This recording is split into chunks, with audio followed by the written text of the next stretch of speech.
Husky fans, welcome to another edition of the Husky Highlight Show. I'm here with Daniel Rubens and Tukni Nguyen here after the Huskies' 45-14 victory over the Georgia State Panthers. It wasn't pretty, but the Huskies got it done in the end. Let's take a look at some of those highlights. Things did not go as planned early for the Huskies as Keith Rucker's 2-yard touchdown catch from quarterback Nick Arbuckle put Georgia State on the board first early in the second quarter, up 7-0. Later in the quarter, the Panthers marched 91 yards and capped a drive with a Robert Davis touchdown from Arbuckle. The Huskies were dominated on both sides of the ball in the first half, and they were hearing the boos from the home crowd as they headed to the locker room down 14-0 at the half. But the UW showed some life after halftime, evidenced by this punt return from true freshman Dante Pettis to set the Huskies up with great field position to get back in the game, and set up backup quarterback Jeff Lindquist for this bruising 9-yard touchdown run to put the Huskies on the board after a scoreless first half. 14-7 Panthers now. With some momentum on their side now, the Dogs got the ball back after forcing a quick 3-and-out on defense, and Cyler Miles promptly found Kendall Taylor in the end zone from 10 yards out to knot this one up at 14-all with 3:52 left in the third quarter. After touchdowns by Kason Williams and Jadon Mickens, the Huskies were in the driver's seat in this one, but just for good measure, it was Lindquist again, rumbling into the end zone to deliver the knockout punch and put this one firmly out of reach.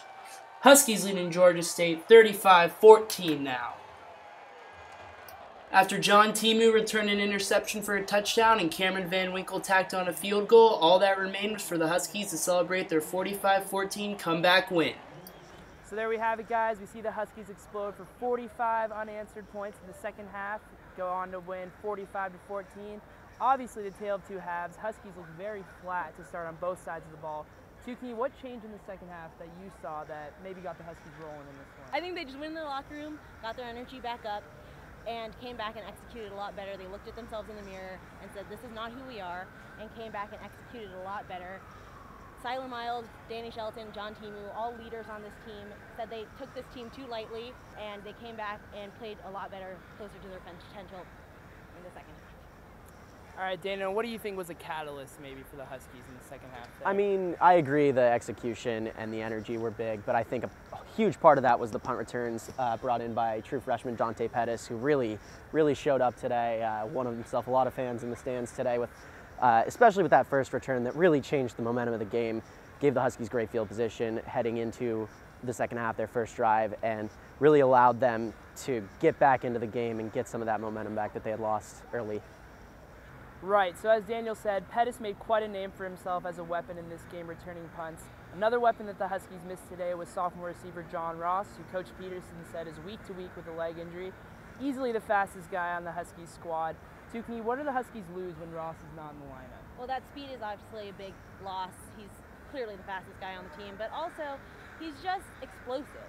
Every time he touches the ball, he's averaging like 25 yards a touch, which is incredible. But not only that when he touches the ball, but he's also a great kind of decoy for the team. Defenses have to respect his speed, and that opens up a lot of lanes for other receivers. All right, so the Huskies are off to a 4-0 start in the Chris Peterson era, albeit in an unspectacular fashion, but now the real test comes up with the gauntlet of the Pac-12 schedule. Stanford, a real juggernaut, is first up, coming in here next week. So Daniel, what do you expect to see from the Huskies as Pac-12 play starts? Well, they need to show some improvement fast. Today, I mean, obviously they didn't impress anybody out here. The offense wasn't good in the first half, and the defense couldn't slow down really mediocre football team. As they move forward, we just need to see improvement from the get-go. I don't think the energy is going to be an issue next week. I think we're going to come out and the stadium's going to be rocking. It's going to be full.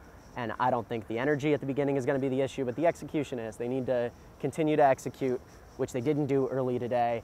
And if they're not able to do that early against Stanford, they could find themselves in a much harder hole to dig themselves out of. You got that right, Daniel. With Stanford coming in here, we're going to need everything we can get from this team and our fans. Next week, it's the blackout game against Stanford right here at Husky Stadium, 1:15. Wear your black, show your spirit. Go Huskies. We'll see you next time.